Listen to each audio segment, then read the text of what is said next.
Welcome back from lunch. I hope you enjoy. Well, I shouldn't say back from lunch. So I'm glad you had lunch. I hope you enjoyed it. Hope it went well. Welcome back also to our web audience.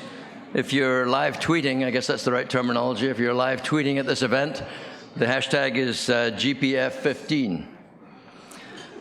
So the Global Philanthropy Forum, which you've heard me say before, I think in previous years, is a project of the World Affairs Council, and my name is Peter Robertson, and I'm chairman of the board of the council, and a failed retiree.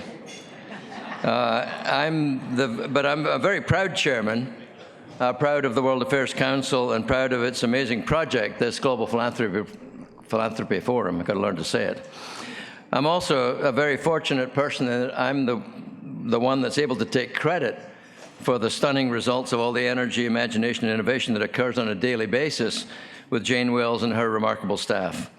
And I know that you'll appreciate that. Well, that's what I was going to ask you to do. Give them a hand. They do truly remarkable work every day, and it's a real privilege to be connected to all of that group of people. And again, Jane is, not surprisingly, has conducted a fascinating conversation with an inspirational individual, Jim Yong Kim.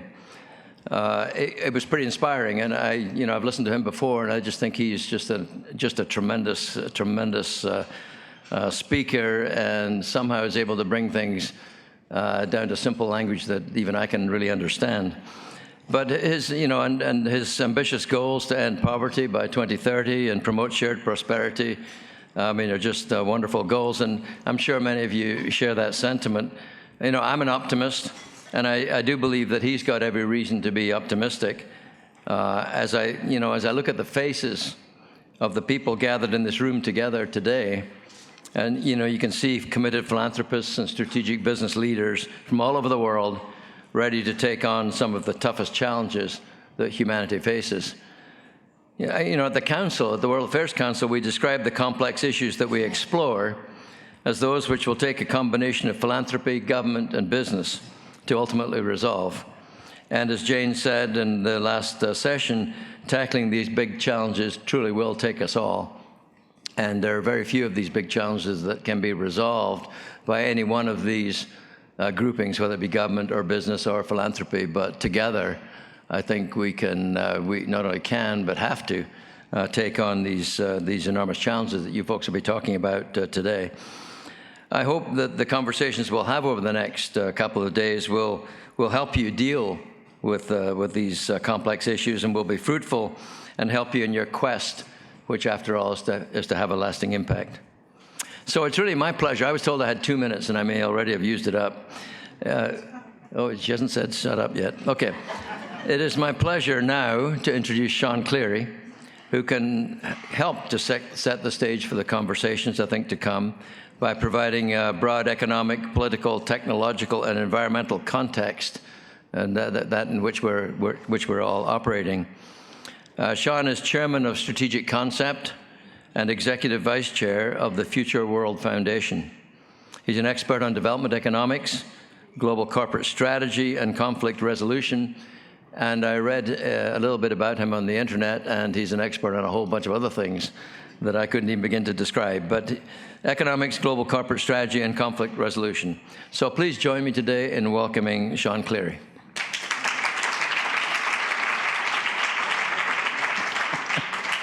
Thanks indeed.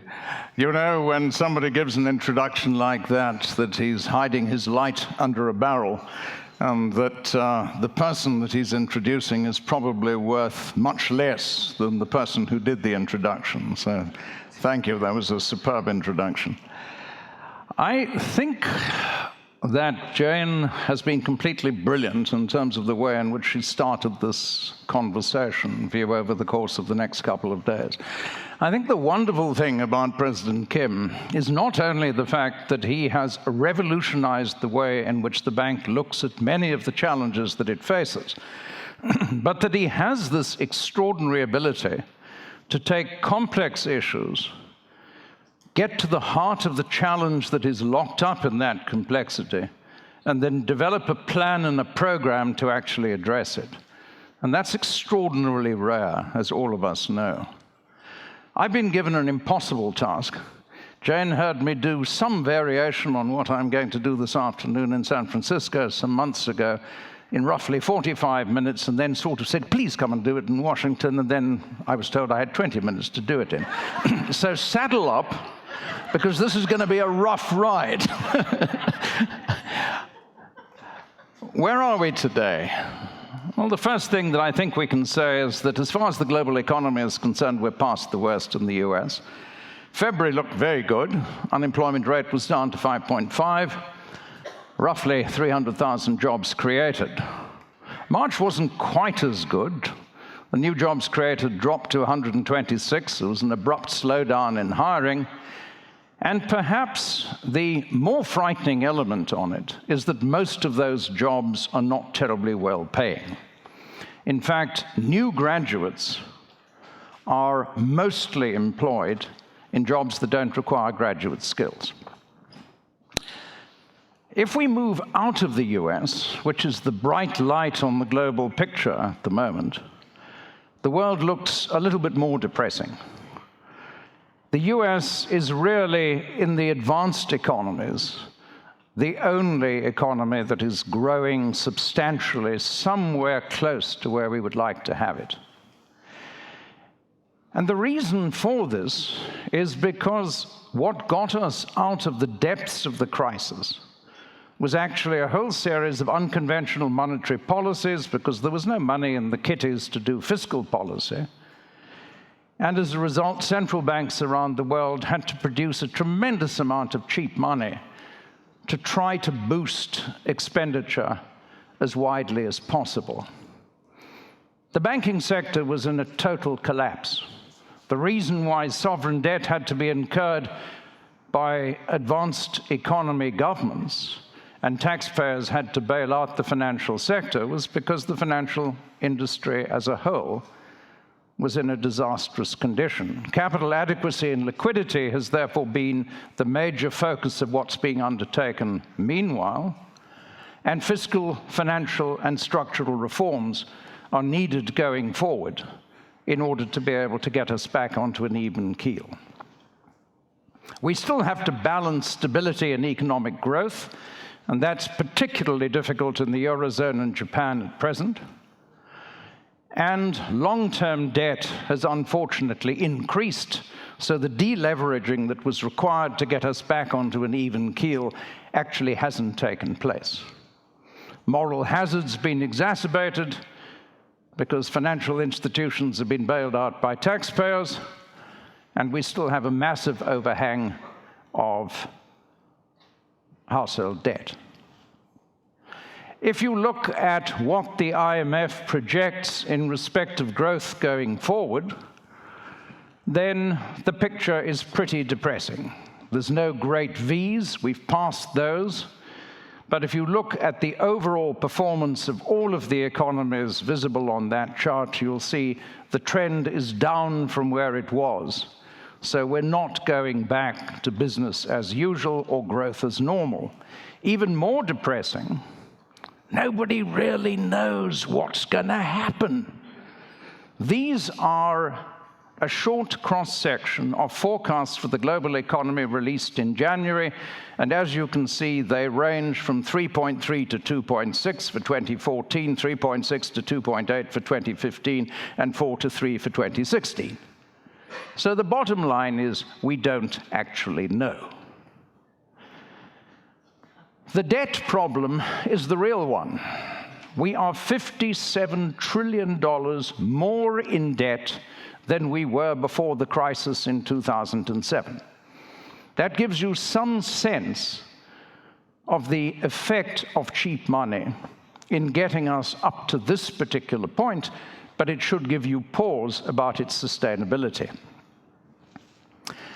Now, if we take that as a point of departure, the real question that we all have to think about, public, private, and non-profit sectors, is what's likely to happen down the way.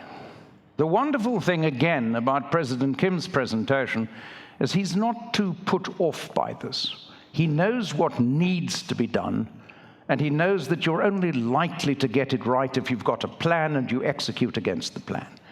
And then he made that marvelous remark, if the evidence suggests that you were wrong, you change your mind and you change the plan. Now that's a very sensible, pragmatic, intelligent way to deal with it.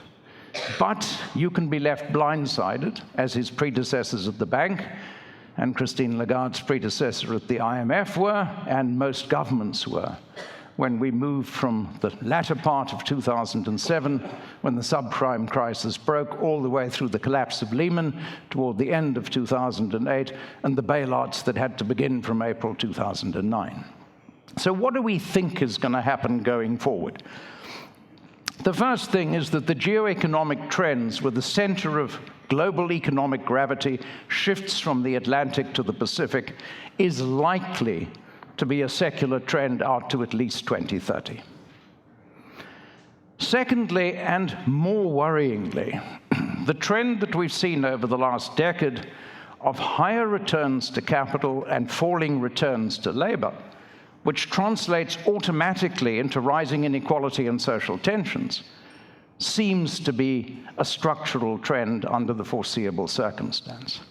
That's going to be exacerbated by breakthrough technologies in the infotech space, the biotech space, the nanotech space, and what's being increasingly called the cognotech space, which are interacting with one another and impacting on each other in ways which are going to transform the worlds of work and the world of education. Meanwhile, geopolitics is back on the stage. We've got challenges in East Asia, we've got challenges in the Middle East and North Africa, we've got challenges in Eurasia. And all of this is generating highly significant flows of forced migrants, which are putting pressure on polities that are the receiving countries of these waves of migration. And that, in weak economic circumstances, necessarily causes great difficulties.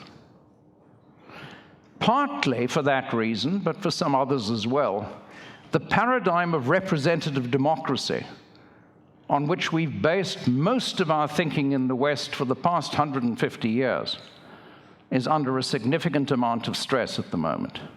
We're seeing a reversion in some parts of the world to more primitive ethnic, religious, and other cultural identities. And it's not entirely clear that the world of states, which has its roots in 1648 and the Peace of Westphalia, and has been applied as the organizing principle of interstate relations since then, is in fact going to be the dominant paradigm over the next 30 or 40 years. And lastly, we have this enormous challenge associated with the size of our human footprint at 7.26 billion last month, in a planet that before 1924 had never experienced 2 billion people. The impact of rising population with higher consumption, larger levels of waste on an environment defined by limited resources is completely uncertain.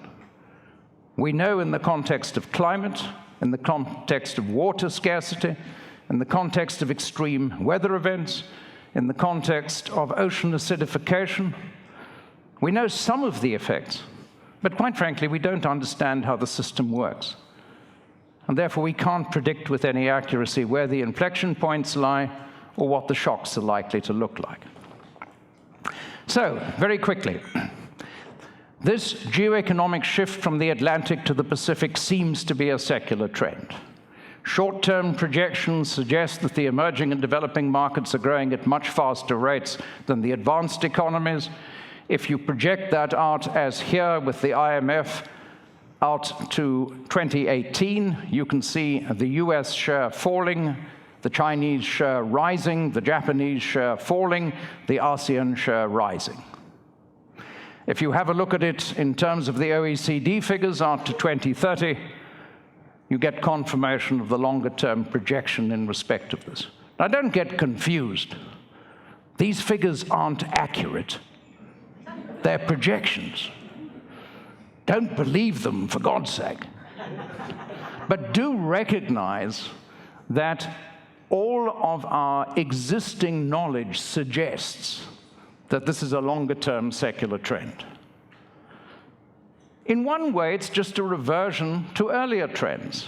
This is economic history in context. It's nice to be able to do 2,000 or 1,000 years just like that, isn't it? But that's the relative share of different parts of the world over the course of the last 1,000 years. The interesting thing is, around about 1700, India peaked and started declining. Around about 1820, China's first peak happened, and it started declining relative to the rise of the West as a result of the Industrial Revolution. Western Europe's peak occurred shortly before the end of the last century, the period of high Victorian splendor, and the United States peaked as a share of the global economy around about 1952. So we shouldn't get too excited about this particular phenomenon. It's part of a long historical shift that is cyclical in nature rather than representative of some sort of remarkable decline. The second point was higher returns to capital and falling returns to labor. And I'm going to try and do it all off one slide. Bottom right-hand corner, falling interest rates. Look at that graph. Necessarily, falling interest rates, if you have capital at your disposal and good credit with financial institutions, leads to increased leverage. Bottom left-hand corner. If you have the ability to make investments at very low cost due to very significant leverage, then obviously the wealth-to-income ratio increases significantly. But as those opportunities are only available to a small segment of the total population, it follows that you will get rising inequality under those circumstances, and unless human behavior changes dramatically, that is likely to lead to further social tensions. We've spoken a lot about medical epidemiologists today. Two rather good ones from the University of York, Richard Wilkinson and Kate Pickett, did an extraordinary study called The Spirit Level some years ago, which showed phenomenally tight correlations of inequality with high social pathology. And the interesting thing about this, you can all have the slides so you can read the detail, but the interesting thing about this is that even the privileged in highly unequal societies suffer higher levels of social pathology. So there's a very strong correlation between better equity within society and lower manifestations of social pathology, and a very distressingly high correlation between high levels of inequality and social pathology. Now that, if it were a moment in time, would matter less, but it's not. It's a trend. And it's a trend because of the fact that the economic landscape is changing dramatically. Globalization and robotics are probably the two most fundamental drivers in respect of this particular phenomenon. But we're now at a point where technology inflection points in a whole variety of different areas are reducing the need for semi-skilled and unskilled human labor almost entirely. It's simply more cost-effective to make the shift in the context of new technological opportunity from heart surgery to auto manufacturing, to audit and accounting and legal precedent search, to shift across to digital-driven technologies. I mentioned earlier that most of the new jobs being created at the moment for college graduates have not historically been the jobs that college graduates were looking for. It seems very likely that that trend will continue. This comes out of a rather remarkable study the Canadians finished in 2014, looking at all of the technologies that they could identify in something called a metascan that were coming through the pipeline, and they made guesstimates about when they'd come to economic maturity. This is the pipeline of energy technologies, that for agricultural and natural manufacturing technologies, that for digital and communication technologies, that for nanotechnology and new materials science, that for health technologies, and that for neurotechnology and cognitive technologies. Now, the bottom line is we have no idea how these will combine. We don't know how many will reach maturity. We don't know in what form. We don't know in what way, with what impact. It's simply true that we've reached a stage of human development where we have more R&D coming out of more science coming out of the system today than we have had by orders of magnitude in the whole of history to date. And the implications of this for both income and education are fairly extraordinary. The conclusion is quite simple. There's going to be large-scale disruption of educational models, the world of work, and social models in society, and we're going to need flexibility, adaptability, extraordinary levels of social capital and social cohesion in order to be able to manage these particular transitions. There are huge opportunities. Substitution of existing materials, particularly mineral-based materials, in a whole range of industrial applications is going to produce extraordinary opportunities for companies. Optimization of existing processes using big data, faster computing speeds, and the like is going to transform the world. Virtualization of activities that are currently provided through physical process is going to become ever more common. It's entirely possible that very high percentages of the world will travel virtually 20 years from now, rather than physically by getting on airplanes. And if you find that improbable, as I still do emotionally, then think about what you would have felt if I'd said to you 20 years ago that an extraordinarily high percentage of people under the age of 20 would choose to sit in front of a Facebook screen or do Twitter on their mobile phones instead of interacting with humans. Behaviors change remarkably in a whole variety of different ways. And this is largely driven by the technologies that we have at our disposal. We control our technologies, but eventually our technologies come to control us. And this remarkable byplay between determining what you will incentivize and what you will permit and what you will prohibit, and how your mind changes once you are faced with a whole variety of new technological options, is a wholly remarkable experience. Now, the core of what I want to leave you with in respect of all of this is quite simple. All of this is changing our world. It's changing our politics. It's changing our economics. It's changing our occupational opportunity. It's changing the way we think about and we tackle challenges. The level of disruption, bringing both opportunity and threat over the next 20 years, is, I am quite sure, going to be much greater than anything that we've experienced to date.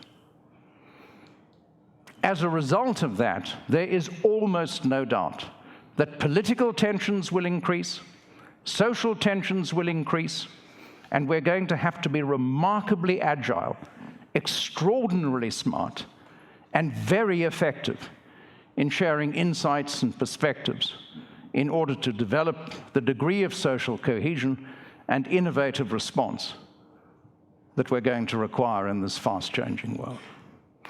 Thank you very much.